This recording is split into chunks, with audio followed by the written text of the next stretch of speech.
40 to 50 kilometre পার আওয়ারটা হচ্ছে দিনাজপুর এবং মালদা, ওগুলোতে আপনার অরেঞ্জ অ্যালার্ট দেওয়া হয়েছে।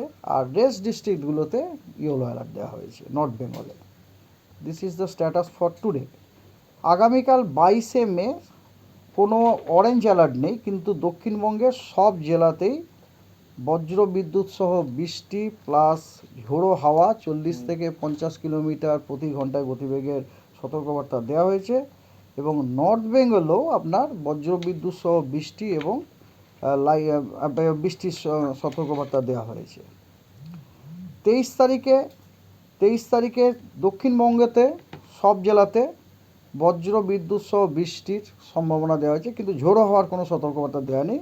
কিন্তু নর্থ বেঙ্গলে কোনো সতর্কবার্তা 23 তারিখে নেই। 24 তারিখে একই কন্ডিশন।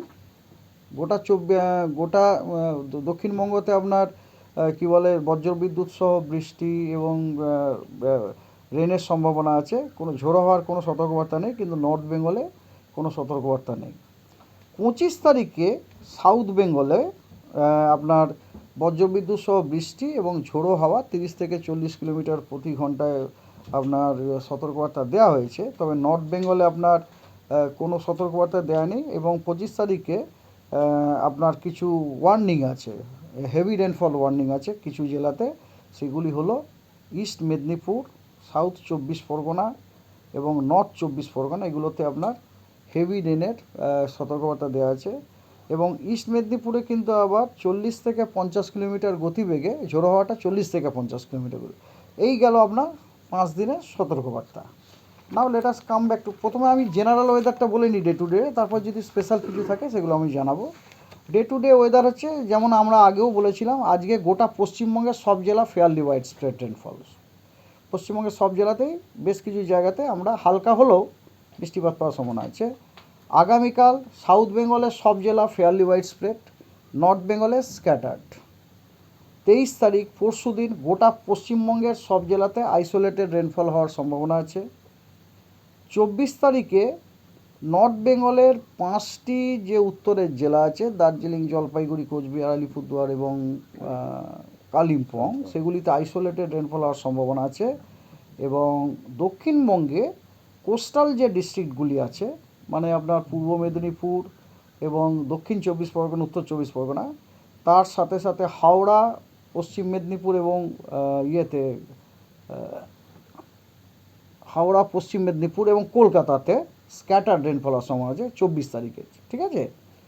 25 তারিখে কিন্তু আবার গোটা দক্ষিণবঙ্গ আপনার ফেয়ারলি ওয়াইড স্প্রেড। তার মধ্যে কোস্টাল স্টেশনগুলো হচ্ছে ওয়াইড স্প্রেড, আর নর্থ বেঙ্গল আইসোলেটেড অথবা স্ক্যাটার্ড। এটা হলো 25 তারিখে। 26 তারিখে সেম অ্যাজ 25 তারিখ সাউথ বেঙ্গল, তার মানে আপনার ওই কোস্টাল ডিস্ট্রিক্টগুলোতে হচ্ছে ওয়াইড স্প্রেড এবং অন্যান্য সব ডিস্ট্রিক্টে ফেয়ারলি ওয়াইড স্প্রেড। আর নর্থ বেঙ্গলে scatter to widespread rainfall, fairly widespread rainfall. আর 27 তারিখে পশ্চিমবঙ্গের সমস্ত জেলাতেই স্ক্যাটার রেনফল, এক্সেপ্ট উত্তরবঙ্গের যে 5টি উত্তরের জেলা আছে সেগুলিতে ফেয়ারলি ওয়াইড স্প্রেড রেনফল। তো এই হচ্ছে আপনার রুটিন, আপনার ডেলি ওয়েদার অ্যান্ড এসব আমি জানি, আপনি জিজ্ঞেস করবেন, বলছি আমি। হ্যাঁ, ওগুলো বলছি আমি ধীরে ধীরে, আমি জানি। হ্যাঁ, ডিপ্রেশন, প্রথম কথা হচ্ছে কি, এতদিন ধরে আমরা যেই ডিপ্রেশন, লো প্রেশার ইত্যাদি নিয়ে যে আমরা এগুলো বলতাম, আজকে অ্যাকচুয়ালি ভূপৃষ্ঠ থেকে 3.1 কিলোমিটার ওপরে আমরা একটা সাইক্লোনিক সার্কুলেশন, যেটাকে আমরা বাংলা বলি চক্রবাত ঘূর্ণাবর্ত বলি, তাই না? চক্রবাত ঘূর্ণাবর্ত আমরা একটা দেখতে পেয়েছি। এটা হচ্ছে সাউথ ওয়েস্ট বেতে। এবং যেটা আপনাদের আমি কদিন আগে বলছিলাম যে অনেক সময় এই যে সারফেসে যে লো প্রেশারটা না, ওটা অনেক সময় দুরকমভাবে হয়। একটা পক্ষে বলি আমরা ইনসিটু, মানে নিজেই ফর্ম হয়ে গেল। আর একটা কীরকম হয়, ধরুন ওপর লেভেলে কোথাও কোনো সাইক্লোনিক সার্কুলেশন হয়েছে, তারপর ওটা ডিসেন্ড ডাউন করে যায়, এটা ডিসেন্ড ডাউন করে গেল, বুঝতে পারছেন তো? তো এই ডিসেন্ড ডাউন হওয়ারই সম্ভাবনা হচ্ছে আগামীকাল 22 তারিখে। আমরা আশা করছি যে 700 HPAতে, মানে 3.1 কিলোমিটার লেভেলে আজকে যে সাইসারটা আছে, কালকে ওটা সারফেসে ডিসেন্ড ডাউন করবে as a low pressure area. ঠিক আছে। এবং ওই লো প্রেশার এরিয়াটি প্রথমে উত্তর পূর্ব দিকে মুভ করার সম্ভাবনা আছে। মুভ করে ওটি 24 তারিখে সেন্ট্রাল বে অফ বেঙ্গলে যাওয়ার সম্ভাবনা আছে এবং 24 তারিখে ওটির ইন্টেন্সিফাই হয়ে ডিপ্রেশন হওয়ার সম্ভাবনা আছে এবং তারপরেও ওই সিস্টেমটির উত্তর পূর্ব দিকেই পরবর্তী মুভমেন্ট হওয়ার সম্ভাবনা আছে এবং তার ফার্দার ইন্টেন্সিফাই হওয়ারও সম্ভাবনা আছে।